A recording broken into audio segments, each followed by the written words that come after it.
Ézéchiel, chapitre 35. La parole de l'Éternel me fut adressée en ces mots. Fils de l'homme, tourne ta face vers la montagne de Séir et prophétise contre elle. Tu lui diras, ainsi parle le Seigneur l'Éternel. Voici j'en veux à toi, montagne de Séir. J'étends ma main sur toi et je fais de toi une solitude et un désert. Je mettrai tes villes en ruine. Tu deviendras une solitude et tu sauras que je suis l'Éternel. Parce que tu avais une haine éternelle, parce que tu as précipité par le glaive les enfants d'Israël au jour de leur détresse, au temps où l'iniquité était à son terme. Je suis vivant, dit le Seigneur l'Éternel. Je te mettrai à sang, et le sang te poursuivra, puisque tu n'as pas haï le sang te poursuivra. Je ferai de la montagne de Séir une solitude et un désert, et j'en exterminerai les allants et les venants.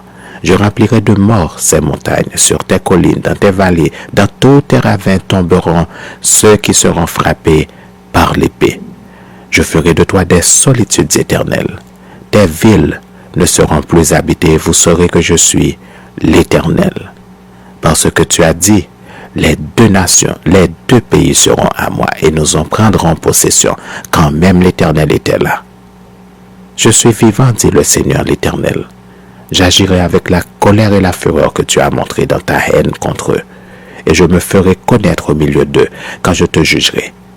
Tu sauras que moi, l'Éternel, j'ai entendu tous les outrages que tu as proférés contre les montagnes d'Israël en disant, elles sont dévastées, elles nous sont livrées comme une proie. Vous vous êtes élevés contre moi par vos discours, vous avez multiplié vos paroles contre moi, j'ai entendu. Ainsi parle le Seigneur l'Éternel. Lorsque tout le pays sera dans la joie, je ferai de toi une solitude à cause de la joie que tu as éprouvée parce que l'héritage de la maison d'Israël était dévasté. Je te traiterai de la même manière. Tu deviendras une solitude, montagne de Séir, toi et Édom tout entier, et ils sauront que je suis l'Éternel.